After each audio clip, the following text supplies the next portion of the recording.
या फिर आपने मैंगो सीजन आया और आपने खूब सारे मैंगो खाए, या आपको फूड क्रेविंग में समोसे खाने का मन कर रहा है, आपने 2-2 समोसे रोज खा लिए तो आप जेस्टेशनल डायबिटिक हो जाएंगे। सो इसलिए प्रेगनेंसी में एंजॉय करना है, लेकिन माइंडफुली एंजॉय करना है और खाते हुए समझदारी से खाना है। प्रोटीन की रिक्वायरमेंट अगर मैं बताऊं तो आपकी जो सेकेंड ट्राइमेस्टर है और जो थर्ड ट्राइमेस्टर है उसमें ज़्यादा बढ़ती है। हमें प्रेगनेंसी कैरी करने की क्षमता नहीं होगी, या तो अनीमिया हो जाएगा, या B12 डेफिशिएंसी होगी तो मेगालोब्लास्टिक एनीमिया हो जाएगा, वरना आयरन डेफिशिएंसी एनीमिया हो जाएगा। तो हमारा हाफ ऑफ द पोर्शन है प्लेट का, वो आपका होना चाहिए वेजिटेबल्स, बिकॉज वेजिटेबल से ही आप मैक्सिमम मिनरल्स और विटामिन्स लेते हैं। I don't want to take names, लेकिन जितने सारे डिलीवरी सर्विसेज है फूड की, उन चीज़ों को ना मंगा के खाया जाए। सीजनल रीजनल फ्रूट्स वेजिटेबल्स मंगाएं, बनाएं, खाएं, एंड वो सबसे ज़्यादा हेल्दी है। जंक फूड बंद करना है, अल्ट्रा प्रोसेस्ड चीज़ें बंद करनी है जिसमें आपका बहुत सारा सोडियम unnecessary ऐड होता है। We are allowed to enjoy the pregnancy and food gives us a lot of enjoyment.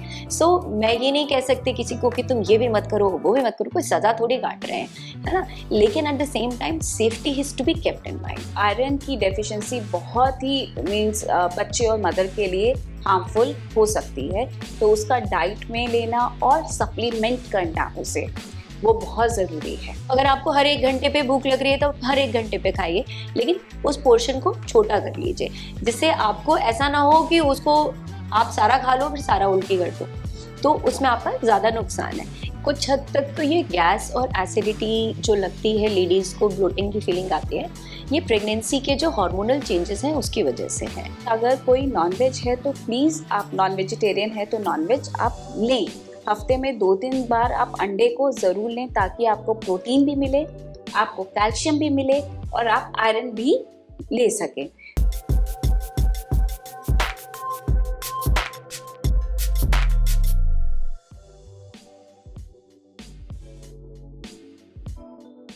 Pregnancy में जो लेडीज़ हैं उनकी डाइट को लेकर बहुत सारा कन्फ्यूजन रहता है, लोगों में बहुत सारे मिथ्स भी हैं। तो उन्हीं सारे मिथ्स को, कन्फ्यूजन को क्लियर करने के लिए आज हमारे साथ एनबीटी स्वास्थ्य चर्चा में 2 बहुत ही एक्सपीरियंस डॉक्टर है, और हमारे साथ हैं डॉक्टर कोमल जो कि हेड डाइटिशियन है Asian Institute of Medical Sciences में, and we have doctor Neha Gupta जो एडिशनल डायरेक्टर और गायनेकोलॉजिस्ट है फोर्टिस हॉस्पिटल में। Welcome ma'am, welcome to our show. Thank you Megha. हमारा जो पहला सवाल रहेगा डॉक्टर नेहा आपसे रहेगा कि प्रेगनेंसी के दौरान जो औरतों की डाइट होती है वो बच्चों पर कितना असर करती है, क्या उन लोगों के बीच में जो डायरेक्टली करेक्शन होता है वो, तो इसके प्लीज़ इसको एक्सप्लेन करिए। देखिए, हम क्या खा रहे हैं वो हमारे लिए ऑब्वियसली बहुत इम्पोर्टेंट है। तो एक प्रेग्नेंट लेडी क्या खा रही है इसका बहुत ज़्यादा इम्पोर्टेंट रोल है, क्योंकि अगर मदर हेल्दी है तो डेफिनेटली बच्चे वो एक हेल्दी प्रेगनेंसी को सपोर्ट कर पाएगी।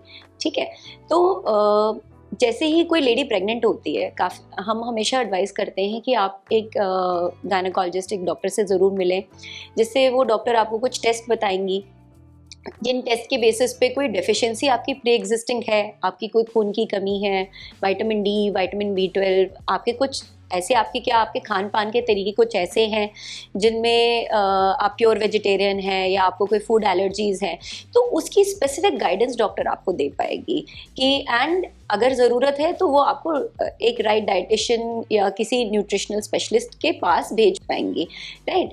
एंड हमें डाइट में, जैसे अर्ली प्रेगनेंसी में नौजिया की फीलिंग बहुत ज़्यादा होती है, तो हम जनरली रेकमेंड करते हैं कि आप थोड़ी थोड़ी देर पे कुछ कुछ खाते रहिए, बहुत लंबे समय तक भूखा ना रहिए।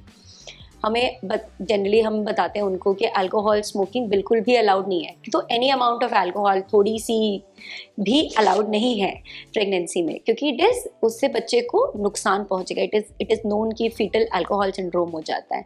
सिमिलरली किसी तरह के एडिक्शंस, कोई दवाइयाँ ऐसी आप जो खा रहे हैं, वो सारी चीज़ें we have to guide you कि ये सब चीज़ें नहीं अलाउड है।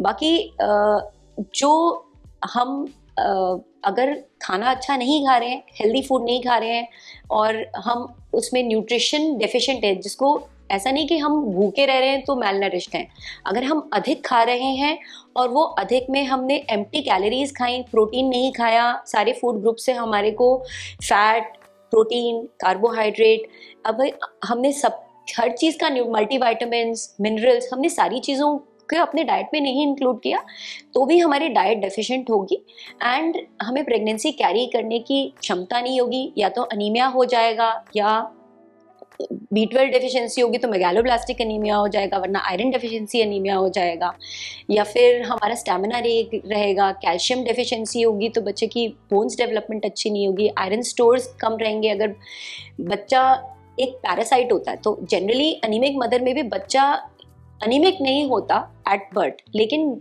जैसे ही वो थोड़े दिन बाद वो अनीमिक हो जाता है। तो बच्चे की ग्रोथ कितनी अच्छी है और आगे हमारे प्री एक्लेम्सिया जैसे कोई कॉम्प्लिकेशन तो नहीं हो रहे, अब्रप्शन तो नहीं हो रहा। There are some known complications जो ज़्यादा होते हैं विद मदर जहाँ पे मैल न्यूट्रिशन या कोई डेफिशिएंसीज है, एंड हार्ट को भी ज़्यादा पंप करना पड़ेगा तो घबराहट ज़्यादा होगी और कुछ signs and symptoms of pregnancy may get exaggerated, so which will obviously not be good. तो thyroid and sugar control also, अगर मदर है हाइपोथायराइड या डायबिटिक तो उसका कंट्रोल होना भी बहुत ज़रूरी है। तो इनके स्क्रीनिंग टेस्ट जनरली कराए जाते हैं एंड उसके अकॉर्डिंग भी अगर कोई डाइटरी मॉडिफिकेशन है तो हम डेफिनेटली गाइड करते हैं मदर। तो बेसिकली बैलेंस डाइट जो है वो काफ़ी ज़्यादा ज़रूरी है तो प्रेगनेंसी में, कि हमें सारे न्यूट्रिएंट्स मिले तो उसी से फिर वो बच्चे को भी आगे जाएंगे, और जो माल न्यूट्रिशन वाली बात आपने कही तो वो चीज़ें नहीं होंगी। एंड एक इम्पॉर्टेंट चीज़ है कि प्रोसेस्ड फूड को खाना, packaged, I don't want to take names, लेकिन जितने सारे डिलीवरी सर्विसेज है फूड की, उन चीज़ों को ना मंगा के खाया जाए। जितना ज़्यादा आप घर पे खुद सिंपल फूड भी बना के खा रहे हैं, ताज़ा फ्रेश, ताज़ा सीजनल रीजनल फ्रूट्स वेजिटेबल्स मंगाएं, बनाएं, खाएं, एंड वो सबसे ज़्यादा हेल्दी है क्योंकि उसमें न्यूट्रिशनल कोशेंट सबसे ज़्यादा रहेगा और आपकी बॉडी में उतना इजीली डाइजेस्ट और एब्जॉर्ब होगा। एंड पानी भी ज़रूर लें, फाइबर भी ज़रूर इंक्लूड करें, फ्रेश फ्रूट्स इंक्लूड करें। तो डाइट को कम से कम, मतलब जितना ज़्यादा हो, फैंसी उतनी ना हो, लेकिन बेसिक डाइट भी अगर हम लेंगे तो हमारा न्यूट्रिशन अच्छा रहेगा।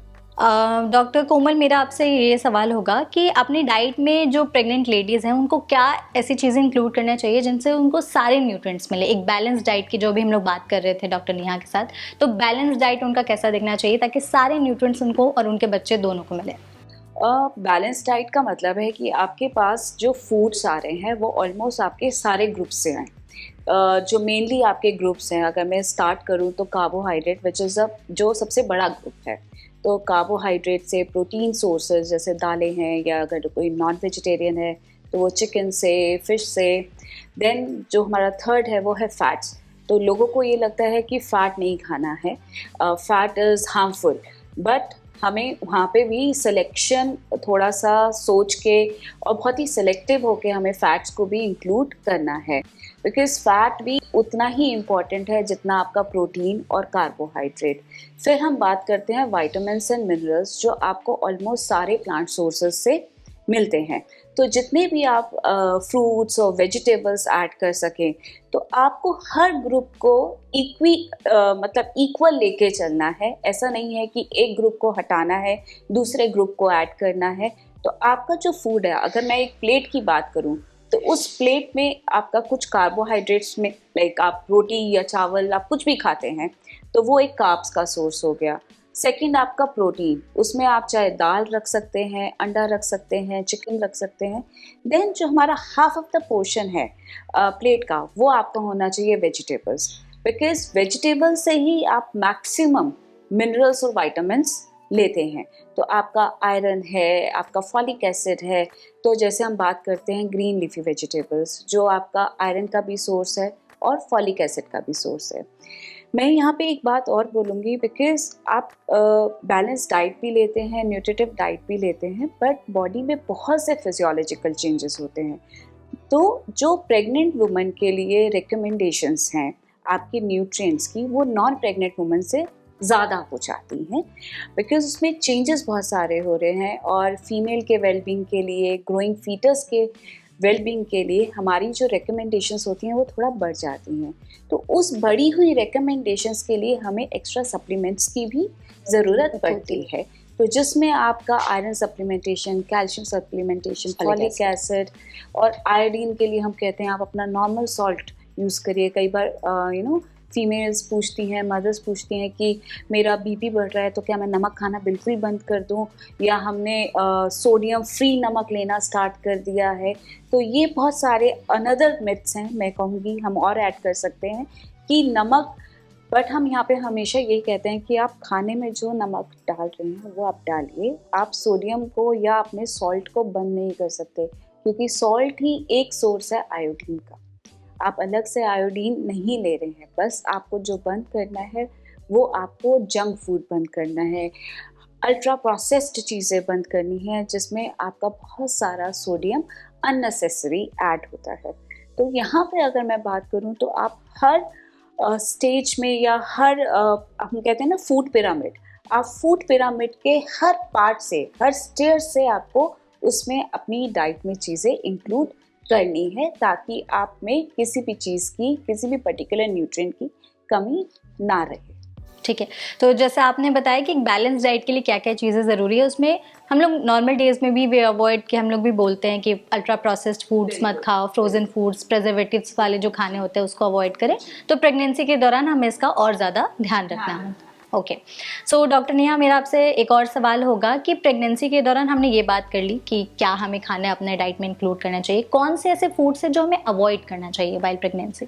देखिए, अल्कोहल बिल्कुल बंद है, स्मोकिंग बंद है, टी कॉफ़ी पे रिस्ट्रिक्शन है, तो caffeine intake is 200 milligram per day, so 2 small cup of coffee is allowed in a day, right. And ये ध्यान रखना है कि चॉकलेट्स में भी कैफ़ीन आती है और काफ़ी सारी और भी चीज़ों में हमारी कैफ़ीन इनटेक है, तो ऐसा नहीं कि हम अपने ब्रिम को ओवरशूट कर रहे हो। तो आप अपनी बाकी पूरी डाइट में भी कहाँ से कैफ़ीन किन सोर्सेज से ले रहे हैं, उसके according you will have to adjust how much you are allowed to take, right. Next important है कि जो चीज़ हमें बिल्कुल नो है, which we have already discuss, कि ultra processed food, packaged food, बाहर का रोज़ रोज़ खाना खाना, ये सब हमें अवॉइड करना है। स्पेशली कहाँ से आप खा रहे हैं, ये एक इम्पॉर्टेंट चीज़ है कि आप कोई स्ट्रीट फूड भी खा रहे हो, आप इंजॉय कर रहे हो, विच यू नो कि हाँ is safe, so be careful in specific seasons जहाँ आपको पता है कि आप कोई इन्फेक्शन अक्वायर कर सकते हो, राइट। मॉनसून सीजन में आपको पता है कि देयर इज़ हाई चांसेस कि कंटामिनेशन हो सकता है। सो in pregnancy is not a disease, it's just a physiological change, right? And we are allowed to enjoy the pregnancy and food gives us a lot of enjoyment. So मैं ये नहीं कह सकती किसी को कि तुम ये भी मत करो वो भी मत करो, कोई सज़ा थोड़ी काट रहे हैं, है ना, लेकिन at the same time safety has to be kept in mind.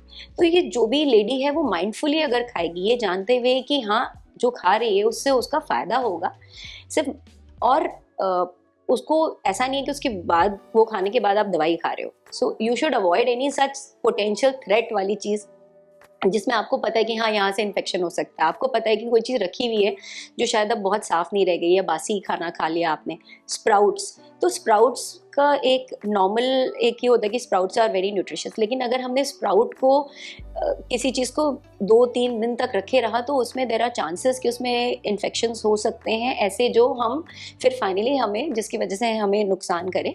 इसलिए जनरली स्प्राउट्स को भी हम बहुत एनकरेज नहीं करते हैं। आप अगर fresh, what I generally recommend is कि आप जितने भी आपके बीन्स हैं, ये सारी चीज़ें आप उनको ओवरनाइट सोक करके अगले दिन स्टीम करके maybe you can make a salad और something to increase and include it as a protein source. यहाँ पे मैं एक चीज़ ऐड करूँगी मैम, जैसे कि आपका कुक्ड फूड है, बिकॉज हम ट्राई करते हैं रॉ या अंडर कुक्ड फूड्स अवॉइड करना, because they are the more chances of salmonella infections और different kind of bacterial infections. Yes, तो यहीं पे हम सोचते हैं कि अगर आप कुछ भी, अगर आप स्प्राउट्स भी ले रहे हैं तो उसे थोड़ा सा कुक कर लें, बॉईल करके सॉटे कर लें, तो डिफरेंट कुकिंग प्रोसेस ऐड कर लें वहाँ पे। आपने जैसे स्प्राउट्स की बात की, तो यूजुअली लोग उसको रात भर पानी में सोक करके एंड देन सुबह कंज्यूम करते हैं, उसको कच्चा खा लेते हैं। एक दिन के बाद ना वो 3 दिन तक वही स्प्राउट 4 दिन तक यूज करते हैं। तो वो आई जनरली, मैं अपने मतलब जो मेरा आदत है कि मैं पेशेंट्स को बोलती हूँ कि आप सोक करके उसको आप ट्राई कि आप उतनी ही क्वांटिटी में सोक करो जितना आप डेली बेसिस पे यूज कर लो, so that you can keep track कि हाँ ठीक है, and you don't have to over, मतलब मैं बहुत एनकरेज नहीं करती कि आप बहुत लंबा लंबा स्टोर करके खाते रहो, क्योंकि फिर आपको नुकसान नहीं करना चाहिए। तो स्प्राउट्स का एक बार वही क्लियर कर लेंगे कि स्प्राउट्स को हम लोग अगर रात में भिगो के रख रहे हैं तो सुबह उसको हम लोग वैसे कंज्यूम नहीं कर सकते, Actually, उसको इतनी जल्दी कुक कर अंकुर ले या बॉईल निकलेगा कर ले? नहीं, अंकुर भी अंकुरित करने के लिए हमें उसको या 2-3 तो दिन मसलिन उसको क्लोथ, हाँ। आप बांध के रखेंगे, एक पर्टिकुलर टेम्परेचर पे रखेंगे, तब उसके अंकुरित फॉर्म होंगे, मतलब स्प्राउट्स निकलेंगे। तो मैं ये कहूँगी कि आप स्प्राउट्स खाएं, बट स्प्राउट्स को बहुत ज़्यादा दिन तक स्टोर नहीं करें। आप जैसे उसके स्प्राउट्स निकल आते हैं, आप उसको इमीडिएटली नेक्स्ट डे पे आप यूज़ कर लें और उसे कुछ प्रोसेस करके लें, चाहे आप उसको बॉईल करें, फिर उसको सॉटे करें। कच्ची चीज़ें जितना हाँ। हो सके जो इवन अवॉइड करें। एग, अगर अंडा खा रहे हैं तो वो हाफ बॉइल्ड एग नहीं अलाउड होता है जनरली, हम कहते हैं, या अंडर कुक्ड मीट ऐसे भी रूटीनली भी हम मना करते हैं, लेकिन प्रेगनेंसी में it's a big no no. हम जो सी फूड खा रहे हैं, स्पेशली जिन लोगों को सी फूड का बहुत शौक है, उनको चेक करना चाहिए। There are some sea food जिसमें मर्करी कंटेंट बहुत ज़्यादा होती है, सो वो दोज आर वेरी स्पेसिफिकली, उनको हमें प्रेगनेंसी में अवॉइड करना चाहिए। हाँ, तो फ्रेश वाटर जो चीज़ें हैं वो those are generally more welcome. Okay, मतलब जितनी फ्रेश चीजें खाएं हम उतना ज्यादा, और जितने अंडर कुक और जैसे अभी फूड कुछ मौसम भी होता है, बेसिकली वेदर ऐसा होता है जहाँ पे फिश का ब्रीडिंग टाइम होता है, तो वहाँ पे भी हम फिश अवॉइड करते हैं कि इस पर्टिकुलर सीजन में आपको फिश नहीं खानी चाहिए। और अच्छी फिश जो है, जिसमें जैसे सालमन है विच इज़ वेरी हेल्दी, तो हम कहते हैं अगर आप ले रहे हैं तो आप सालमन ले सकते हैं, टूना ले सकते हैं। They are rich in omega 3 also, तो गुड फॉर अ फीटस। तो आपको थोड़ा सा सेलेक्टिव होना पड़ता है, सीजनल फिश को लेके थोड़ा सा आप सेलेक्टिव रहेंगे। एक इम्पॉर्टेंट चीज़ और है, जो चीज़ आप कच्ची खा रहे हैं उसको बहुत अच्छे से धो के साफ करके खाएं, because sometimes and there are things जिसमें आप फाइबर के लिए you can include the skin, and कुछ चीज़ें जिनमें आपको शायद नहीं यूज़ करना। ओके, ठीक है, मूविंग ऑन। बहुत सारी लेडीज़ को वाइल्ड प्रेगनेंसी गैस और एसिडिटी की प्रॉब्लम बहुत ज़्यादा होने लगती है, तो डॉक्टर नेहा प्लीज़ बताइए कि ऐसे टाइम पर जो प्रेग्नेंट लेडीज़ हैं उन्हें अपनी डाइट में क्या चेंजेस करने चाहिए जिससे गैस और एसिडिटी की जो प्रॉब्लम है वो जिससे कम किया जा सके या ख़त्म किया जा सके? देखिए, कुछ हद तक तो ये गैस और एसिडिटी जो लगती है, लेडीज़ को ब्लोटिंग की फीलिंग आती है, ये प्रेगनेंसी के जो हार्मोनल चेंजेस हैं उसकी वजह से है। तो प्रेगनेंसी में जो सबसे प्रीडोमिनेंट हार्मोन है वो प्रोजेस्टेरोन हार्मोन है, वो हमारे प्रेगनेंसी को सपोर्ट करता है, इट इज़ प्रोजेस्टेशन, ठीक है। सो अब ये हार्मोन बॉडी के जो हमारे इंटेस्टाइन ट्रैक के स्मूथ मसल्स हैं उसको रिलैक्स करता है। इसकी वजह से क्या होता है कि ये जो हमारे स्टमक और फूड पाइप के बीच का जो एक स्फिंक्टर होता है वो थोड़ा ढीला रहता है, एंड इसी वजह से वो खाना वापस आना, डकार की फीलिंग रहना, एंड जो हमारा बॉडी में जो फूड प्रोपल्शन है वो स्लो डाउन हो जाता है। इसलिए सारे जीआई सिम्टम्स की उल्टी, नौजिया, डकार आना, ब्लोटिंग रहना, कॉन्स्टिपेशन होना, ये सारे प्रोजेस्टेरोन हार्मोन से लिंक्ड है। तो स्पेशली जो लेडीज़ जिनको एडिशनली डॉक्टर ने प्रोजेस्टेरोन की दवाइयाँ दी हैं, जिनको कोई प्रेगनेंसी में ब्लीडिंग हो रही है, या जिनकी कुछ इलाज से जिनकी प्रेगनेंसी ठहरी है, या जिनको कोई थ्रेट हो रहा है कि अब अबॉर्शन, मिसकैरेज का या प्रीटर्म में जाने का, उन लोगों को अधिक डॉक्टर दवाइयाँ दे रहे होते हैं। सो उनके ये सिम्टम्स और एग्जैजरेट हो जाते हैं काफ़ी बार। तो एक कि आप अपने डॉक्टर से डिस्कस करें कि आपको ये प्रॉब्लम हो रही है। कुछ हद तक हम डाइट से इसको मॉडिफाई कर सकते हैं, जैसे कि हम बहुत लंबे समय तक भूखे ना रहें, हम थोड़ी थोड़ी देर पे कुछ कुछ खाते रहें। जो हमारी फूड हेल्पिंग है, हम rather than taking a big portion, मान लीजिए कि आप 2 चपाती रोज हर बार खाते थे, हमेशा रूटीनली खाती थी, लेकिन अभी आप प्रेग्नेंट हो गए हैं, तो हो सकता है आप आधी चपाती खा के ही आपको लगे कि अब मुझे फुलनेस आ रही है। सो आपको लग रहा है कि आप काफ़ी फुल फील कर रहे हो, तो you just stop before the point कि जब आपको लगे कि अब आप उल्टी कर दो। उतनी हद तक मत खाओ, लिटिल अंडर फिल, एंड उसके बाद थोड़ी देर बाद ही कुछ और खा लेने में कोई नुकसान नहीं है। मतलब जो लार्जर अमाउंट है उसको अवॉइड करके छोटे छोटे अमाउंट में पोर्शंस फ्रीक्वेंटली। तो अगर आपको हर 1 घंटे पे भूख लग रही है तो हर 1 घंटे पे खाइए, लेकिन उस पोर्शन को छोटा कर लीजिए, जिससे आपको ऐसा ना हो कि उसको आप सारा खा लो फिर सारा उल्टी कर दो, तो उसमें आपका ज़्यादा नुकसान है, राइट। एंड लिक्विड्स को भी बीच बीच में लेना है, इकट्ठे बहुत बड़े वॉल्यूम ऑफ लिक्विड भी ना लें। काफ़ी बार लोग पहले 3 महीने में क्या होता है, लोगों को उल्टी होती है, फिर वो खाना बंद कर देते हैं, सिर्फ जूस पीने की कोशिश करते हैं, फिर उनको और वॉमिटिंग होती है। कई लोग तो ऐसे भी होते हैं कि 9 महीने उनकी पूरी उल्टी मतलब वॉमिटिंग चलती रहती है। ये सिकनेस, जो मॉर्निंग सिकनेस जिसको ट्रेडिशनली किसी को सुबह होती है, किसी को शाम को होती है, किसी को दिन भर होती है और किसी को पूरी प्रेगनेंसी होती है, ये बहुत वेरिएबल है from person to person and pregnancy to pregnancy. ठीक है। तो ज़रूरी नहीं है कि ये सबको हो ही, ठीक। अब इसको जनरली मैनेज करना होता है। आपको जो फूड की क्रेविंग हो रही है, जो टेस्ट का मन कर रहा है, अगर आपको चटपटा खाने का मन करे तो the lady is allowed generally कि वो उस हिसाब से अपने खाने को थोड़ा मॉडिफाई कर ले एंड उस हिसाब से खा ले। खाने के बाद 10 मिनट अगर वो टहल लेगी तो वो ब्लोटिंग की फीलिंग कम हो जाएगी। So it is always encourage कि अगर आपको कोई डॉक्टर ने बेड रेस्ट नहीं बोला है तो आप जो खाना खा रहे हैं उसके बाद आप वॉक ज़रूर करें। अपने फ्रूट जो खाना खा रहे हैं उसमें फाइबर भी इंक्लूड करें, ठीक है। So this is generally a tip. Otherwise over and above this अगर रिक्वायरमेंट है तो दवाइयाँ या कुछ सप्लीमेंट्स या कोई मेडिकेशन लेना पड़ रहा है तो आप अपनी डॉक्टर से गाइडेंस में ज़रूर ले सकते हैं। एंड कभी कभी कुछ लोगों को प्रेगनेंसी में गॉल स्टोन्स या कुछ और भी प्रॉब्लम्स कॉम्प्लिकेशन हो सकते हैं जिसकी अगर उनको बहुत ही ज़्यादा दिक्कत हो रही है तो वो उसके लिए चेकअप करा सकते तो it basically body to body और प्रेगनेंसी डिपेंड करता है कि किस हिसाब से हमारी प्रेगनेंसी चल रही है। तो अलग अलग लोगों में हैं। ज़्यादातर सिकनेस लोगों की ये प्रॉब्लम मैनेजेबल होती है। कभी कभी मौसम के अनुसार आप ठंडा दूध पी के भी अपनी एसिडिटी को कम कर सकते हैं, लेकिन हाँ, it may not work for everyone and every time. बहुत सारी डॉक्टर कोमल ऐसी प्रेग्नेंट लेडीज़ भी होती हैं जिन्हें जेस्टेशनल डायबिटीज़ के इश्यूज हो जाते हैं या फिर थायराइड का इशू हो जाता है। तो उस जिन लेडीज़ को ये प्रॉब्लम है तो उन्हें अपनी प्रेगनेंसी के दौरान डाइट कैसी मेंटेन रखनी चाहिए, कैसी डाइट रखनी चाहिए कि उन्हें ये प्रॉब्लम ज़्यादा सफ़र ना करनी पड़े। देखिए, gestational diabetes usually mostly cases में देखा जाता है वो चौथे पाँचवें महीने के बाद पता चलता है, उस टाइम स्टार्ट होता है। तो वहाँ पे हमें एक तो उनका डाइट, कोई भी कुछ भी डाइट बताने से पहले उनका इंटेक पूछना बहुत ज़रूरी है कि वो खा क्या रहे हैं। अगर उनकी डाइट में हमें लगता है कार्ब्स का इंटेक या कार्बोहाइड्रेट्स का इंटेक बहुत ज़्यादा है और उसमें भी सिंपल या रिफाइंड कार्बोहाइड्रेट्स, सिंपल या रिफाइंड का मतलब है जैसे बहुत ज़्यादा शुगर वाला चीज़ें ले रहे हैं या मिठाई ज़्यादा खा रहे हैं या फ्रूट्स ज़्यादा खा रहे हैं या मैदे की बनी हुई चीज़ें, बेकरी से बनी हुई चीज़ें, तो वो उनके बेसिक हम उसे कहते हैं डाइट रिकॉल से हम फाइंड आउट कर सकते हैं कि उनकी डाइट में मोस्टली चीज़ें हैं क्या जो हो सकता है जो शुगर को और एग्रावेट करे फर्दर। तो हमें वो एक बार जज करके कि उनका कितना कार्बोहाइड्रेट कंटेंट है खाने को, उसको कंट्रोल करना होता है। और कोशिश हम ये करते हैं फिर जब हम उनका कार्बोहाइड्रेट कंटेंट करते हैं कम तो हमें फाइबर को इंक्रीज़ करना होता है। तो जब हम फाइबर की बात करते हैं, जितना आप डाइट में फाइबर ऐड करते हो उतना आप शुगर को कंट्रोल कर पाते हो। और फाइबर के मेनली सोर्सेस क्या है? Whole grains. कि अगर हम जैसे मैंने रिफाइंड बना किया कि आपको रिफाइंड ग्रेन नहीं खाना, आपको मैदा कम खाना है, आपको सूजी नहीं खाना है, तो वहाँ पे हमें होल ग्रेन्स को बढ़ाना पड़ता है।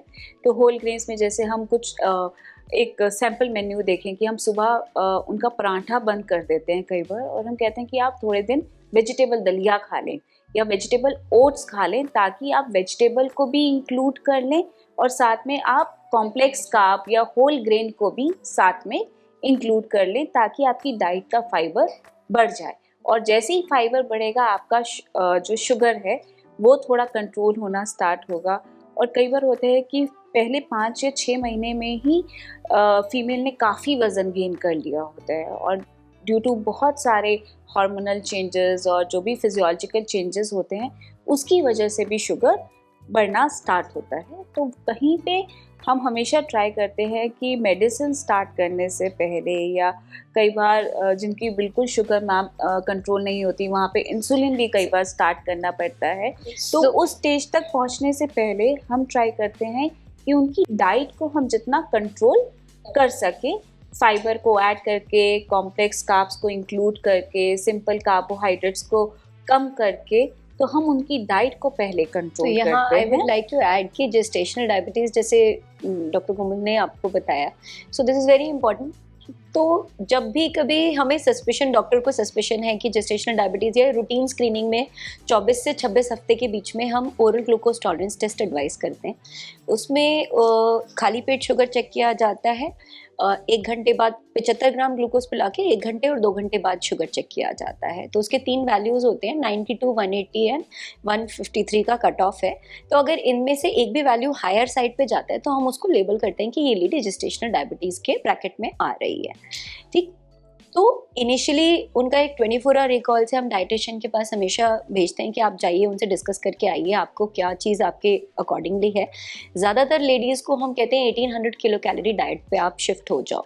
अगर वो अधिक खा रहे हैं तो हम एंड 2 हफ्ते तक, most of the times we will tell them कि हाँ 2 हफ्ते तक आप अपनी इस डाइट को स्ट्रिक्टली फॉलो करिए, एंड फिर हम एक शुगर आपकी टेस्ट करा के देखेंगे, बेसलाइन शुगर प्रोफाइल खाली पेट और खाने के में भी 1 घंटे या 2 घंटे बाद, जिनके कट ऑफ्स के बेसिस पे हम डिसाइड करेंगे कि आप क्या, आपकी जो डायबिटीज़ है वो सिर्फ डाइट चार्ट या डाइटरी मैनेजमेंट से मैनेज हो सकती है, जिसको हम मेडिकल न्यूट्रिशन थेरेपी कहते हैं। उससे क्या मैनेज हो पा रही है कि नहीं हो पा रही है।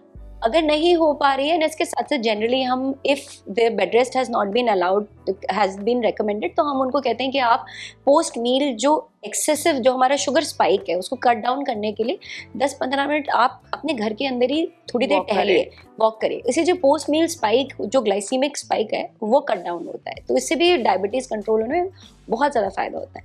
लेकिन कुछ लेडीज़ होते हैं जिनकी ये जो ओरल ग्लूकोज टॉलरेंस टेस्ट के वैल्यूज़ हैं वो इतने अधिक होते हैं, दे आर क्वाइट हाई। सो या फिर जिनकी शुरू में ही प्रेगनेंसी के शुरू में जब हमने शुगर्स चेक करे वही हाई थे, तो उन लोगों को हम शुरू से ही डाइटरी मैनेजमेंट बताते हैं, एडवाइस करते हैं। ऐसे लोगों को काफ़ी बार हमें कुछ दवाइयाँ जो डायबिटीज़ में आमतौर पर हम शुरू करते हैं, जैसे मेटफॉर्मिन या इंसुलिन जो सेफेस्ट माना जाता है शुगर कंट्रोल के लिए ड्यूरिंग प्रेगनेंसी, तो उन चीज़ों पे भी हमें उनको डालना पड़ता है। तो इसीलिए हमेशा going back to the same point कि प्रेगनेंसी प्लान करने से पहले अगर हम अपना वेट ऑप्टिमाइज कर पा रहे हैं तो बेस्ट है, क्योंकि काफ़ी हद तक जो इंसुलिन रेजिस्टेंस है, ये हमारे जितने हम फैट है हमारी बॉडी में कंटेंट, उससे इसका काफ़ी हद तक कोरिलेशन पाया जाता है। तो अगर ऑब्वियसली हम प्रेगनेंसी में वेट लॉस किसी का जनरली जानबूझ के नहीं करवाना चाह रहे, लेकिन हाँ हम अननेसेसरी, जैसे कि मैडम ने बताया है कि जिन लोगों ने पहले 3-4 महीने में खूब सारा वजन गेन कर लिया, तो या फिर आपने मैंगो सीजन आया और आपने खूब सारे मैंगो खाए, या आपको फूड क्रेविंग में समोसे खाने का मन कर रहा है, आपने 2-2 समोसे रोज खा लिए, तो आप जेस्टेशनल डायबिटिक हो जाएंगे। सो इसलिए प्रेगनेंसी में एंजॉय करना है, लेकिन माइंडफुली एंजॉय करना है और खाते हुए समझदारी से खाना है। और कई बार ये भी रहता है कि जैसे अगर किसी फीमेल की सेकेंड प्रेगनेंसी है और फर्स्ट प्रेगनेंसी में शी वाज लाइक वो जेस्टेशनल डायबिटीज़ हुआ था, तो वो एक उनको ये भी होता है कि सेकंड प्रेगनेंसी में भी हो सकता है। तो वो पहले से ही जब प्री प्रेगनेंसी आप अपने चेकअप्स कराते हैं और वो सब उस टाइम पे पता चल सकता है, तो हमें स्टार्टिंग से ही डाइट को थोड़ा सा मॉनिटर करके कंट्रोल वे में लेके, ताकि अब दोबारा से वो उस सिचुएशन में नहीं पड़े जिस सिचुएशन में वो पिछली प्रेगनेंसी में थे। तो वहाँ से ही कंट्रोल स्टार्ट हो जाता है एक्चुअली में। तो अपना डाइट अच्छे से मॉनिटर रखें, आराम से उसको चेंज करें कि बहुत ज़्यादा कार्ब्स नहीं खाएं, बहुत ज़्यादा बाहर का खाना नहीं खाएं, और घर का जितना फ्रेश फूड खा सके उतना उनके लिए बेटर है। ओके, सो मेरा लास्ट क्वेश्चन आप दोनों से ही रहेगा कि आपने अभी तक अपनी करियर में बहुत सारे प्रेग्नेंट लेडीज़ को ट्रीट किया होगा, तो हमने स्टार्टिंग में तो हालांकि मिथ्स की बात कर ली थी, बट बहुत से ऐसे लोग होते हैं जिनके दिमाग में और भी मिथ्स चल रहे होते हैं, और फर्स्ट प्रेगनेंसी और सेकेंड प्रेगनेंसी की बात की हम लोगों ने, तो उसके टाइम ड्यूरेशन में भी बहुत सारे और चीज़ें डेवलप हो जाती हैं। तो आप दोनों प्लीज़ बताइए कि अभी तक आपने जितने भी पेशेंट्स को ट्रीट किया है, उस टाइम पे आपको कुछ ऐसे सुनाई पड़ा कि कुछ ये मिथ यार मैंने तो पहली बार सुना, ऐसा तो कुछ होता ही नहीं है, या जो आपके लिए भी बहुत शॉकिंग था, तो प्लीज उसके बारे में। एक रिसेंटली इनफैक्ट मेरी एक नेबर ही है who had conceived and I was taking care of her pregnancy, तो उनके वी वर फीलिंग कि बच्चे की ग्रोथ उतनी अच्छी नहीं चल रही है, she needs the baby needs to grow little more. So उनको उस टाइम पे उनके किसी ट्रेनर के पास जा रही थी, तो उन्होंने उनको एक टिप दिया कि आप ना रोज़ रसगुल्ला खाया करो, सफ़ेद रसगुल्ला, उससे ना वो डायरेक्टली बच्चे को लगता है। तो दिस वाज समथिंग विच जो when she shared with me, तो कि मैं ना आजकल रसगुल्ला खा रही हूँ, तो मैंने कहा रसगुल्ले से जेस्टेशनल डायबिटिक ना हो जाओ। तो वो कहती है निचोड़ के छेने का होता है इसलिए खा रही है। So probably the idea was कि प्रोटीन छेना, क्योंकि प्रोटीन डेरिवेटिव होता है तो इसलिए। बट हाँ, आई थिंक अगेन बाजार के रसगुल्ले से बेटर है कि अगर आपको छेना ही खाना है तो आप छेना आप घर पे निकाल के उसमें, चाहे आप उसमें थोड़ी चीनी, गुड़, जो whatever according to your food restrictions या अलाउंसेस आप खा सकते हो, या मैं जनरली पेशेंट को कहती हूँ कि फूड क्रेविंग हो रही है, अगर मीठा खाने का मन कर रहा है तो दही में फ्रूट्स डाल के खाएं या अलग से चीनी ना डालें, ये हमारे हित में ज़्यादा है. That gives us more leverage and more liberty to enjoy some more sweet cravings. थोड़े दिन पहले की ही बात है, तो एक हस्बैंड एंड वाइफ मेरी ओपीडी में आए. वाइफ प्रेग्नेंट थी, तो वाइफ का कुछ ऐसा था कि मुझे ग्रेप्स खाने का मन होता है, मतलब this is something and that to be, मेरे को वो काले वाले अंगूर खाने का बहुत मन है. तो इतने में हस्बैंड ने उन्हें बोला नहीं नहीं काले अंगूर नहीं खाने हैं, बच्चा काला हो जाएगा. तो वो जैसे हम अभी स्टार्टिंग में जब हमने स्टार्ट करा ही था कि वो जामुन खाने से बच्चा काला हो जाएगा या रसगुल्ला खाने से या केसर खाने से बच्चा गोरा हो जाएगा, तो अभी तक ये मिथ तो किसी ना किसी तरह से हमारी सोसाइटी में अभी भी है. तो ये सबसे कई बार बहुत सारी चीज़ें होती है. ये तो एक एग्जाम्पल था कि उन्होंने वो काले अंगूर को लेके जो बोला. नारियल का होता है कि आप नारियल खाइए, रोज़ सुबह उठ के आपका फर्स्ट मील वो नारियल होना चाहिए. तो नारियल जैसे सफ़ेद है, बच्चा सफ़ेद होगा. तो वो एक यहाँ पे हमारी सोसाइटी का थोड़ा मैं कहूँगी आयरनी भी है कि जहाँ पे हम रंग पे बहुत ज़्यादा फोकस करते हैं, which is just not important. Healthy बच्चा इम्पॉर्टेंट होना चाहिए and color is just not important. Just not. It is a value which you add to it. So जहाँ से हमने स्टार्ट किया था. तो आई होप आप दोनों को भी ये सेशन अच्छा लगा होगा एंड आई होप हमारी ऑडियंस को भी इस सेशन में बहुत सारे जितने भी प्रेगनेंसी से रिलेटेड मेथ और डाइट से चीज़ें थी वो क्लियर हो गई होंगी. मेरा बस आप लोगों से एक छोटा सा रिक्वेस्ट है कि one message to our audience. आप दोनों बस एक बार कोई छोटा सा मैसेज हमारी ऑडियंस के लिए, जो आप जो स्पेशली जो प्रेग्नेंट लेडीज़ हैं हमारी ये वीडियो देख रहे हैं, उनको देना चाहें तो. सबसे पहले तो मैं आपको कंग्रेचुलेट करना चाहूँगी कि अगर आप प्रेग्नेंट हैं और सो this is a very beautiful phase of your life and इस पूरे 9 महीने के इस ड्यूरेशन को आई एम श्योर कि आप इंजॉय करें. ध्यान रखें कि बैलेंस डाइट जो हमने बचपन में पढ़ा था, वो बैलेंस डाइट उसकी इम्पोर्टेंस हमेशा ही रहने वाली है. तो हमें एक बैलेंस डाइट खानी है. एक सिंपल होम कुक्ड फूड जो मील है वो सबसे अच्छी मील है. ज़रूरी नहीं है कि हम बहुत महंगे विदेशी फल खाएं, बहुत जो इंटरनेट पे जो सबसे ज़्यादा बहुत ही एवोकाडोज खाने की ज़रूरत नहीं है, कीवी खाने की ज़रूरत नहीं है, रोज़ नारियल पानी पीने की ज़रूरत नहीं है. हेल्दी प्रेगनेंसी के लिए हम एक सिंपल बैलेंस डाइट खाते हैं जो हम सेंसिबली खाते हैं. That works very very well and supplements are important in pregnancy. Iron के सप्लीमेंट की भी मैंडेटरी ज़रूरत पड़ती है, कैल्शियम की भी और फॉलिक एसिड की भी. तो अपने सप्लीमेंट्स को भी टाइम से खाएं एंड कोई भी डाउट या क्वेरी हो तो आप अपने डॉक्टर से ज़रूर कंसल्ट करें. मैं यही कहूँगी जो हम न्यूट्रिशन प्री प्रेगनेंसी या प्रेगनेंसी में लेते हैं वो हमारी पूरी ज़िंदगी के लिए डिपेंड करता है. हम हमेशा बात करते हैं इम्यूनिटी इम्यूनिटी इम्यूनिटी. इम्यूनिटी माँ के पेट से बनती है. अगर आपने तभी खाना अच्छा खाया है, बैलेंस्ड खाया है, सब न्यूट्रिएंट्स को अच्छे से अपनी डाइट में इंक्लूड किया है, तो आपका बच्चा उतना ही हेल्दी होगा और वो अपनी इम्यूनिटी के साथ, एक स्ट्रॉन्ग इम्यूनिटी के साथ इस लाइफ में आएगा. तो हमेशा हेल्दी खाइए, बैलेंस्ड खाइए, सप्लीमेंट्स को टाइम पे लीजिए. So eat healthy and live healthy and stay happy in prayer. तो आई होप आप दोनों को भी ये सेशन अच्छा लगा होगा. ओके, तो thank you so much for being with us. Thank you.